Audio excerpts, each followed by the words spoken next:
Jean-Philippe Brébion est le concepteur de la bioanalogie.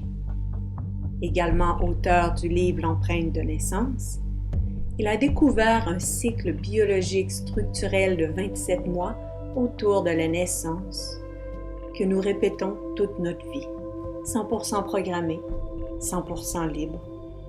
Soit nous vivons cette empreinte en dualité ou en conscience, révélant ainsi notre talent créatif.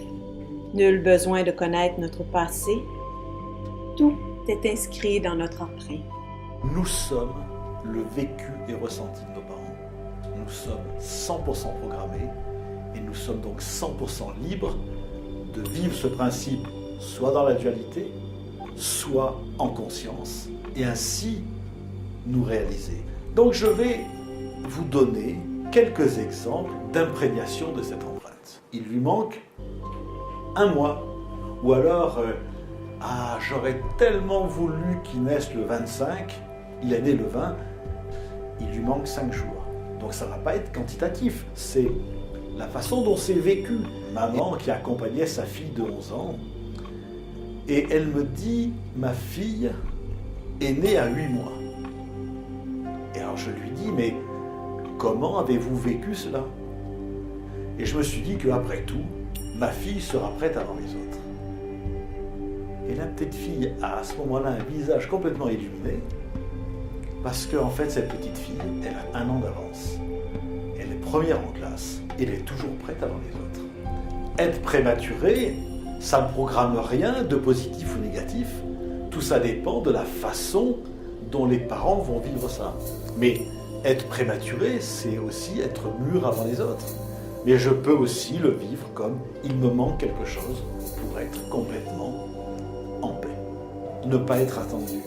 Soit je peux le vivre dans la dualité, en disant mais moi on m'attend jamais, j'ai jamais de place, je ne sais pas où est ma place, j'ai toujours l'impression de déranger. Ou alors de vivre cette créativité extraordinaire, de se laisser surprendre en permanence par la vie. Ce qui fait que ma place, elle est partout. À ce moment-là, je peux rentrer dans ma spontanéité de vie sans correspondre à l'attente des autres. Ne pas être attendu, c'est de cesser de reproduire le passé. C'est vivre l'inattendu. Ces 3 événements se situent exactement à la verticale du jour de sa naissance. Et là, je vois cette femme qui réalise. Elle réalise ce qui s'est passé le jour de sa naissance. Je recherche donc dans son histoire quel est le moment autour de la grossesse, dans son empreinte de naissance, où elle a eu peur des nombres. Au moment même où elle lui raconte son histoire, ce petit enfant fait un soupir, comme si tout d'un coup, un poids disparaissait.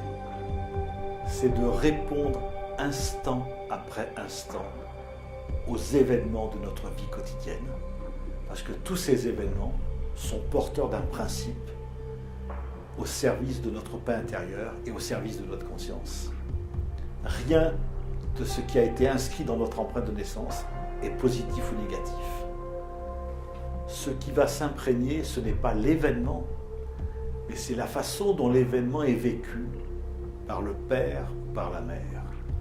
Et l'empreinte de naissance, c'est une invitation à réaliser tout le potentiel qui est inscrit dans ces programmes, de prendre la responsabilité de notre vie et de pouvoir nous accomplir dans toute notre richesse et dans toute notre puissance.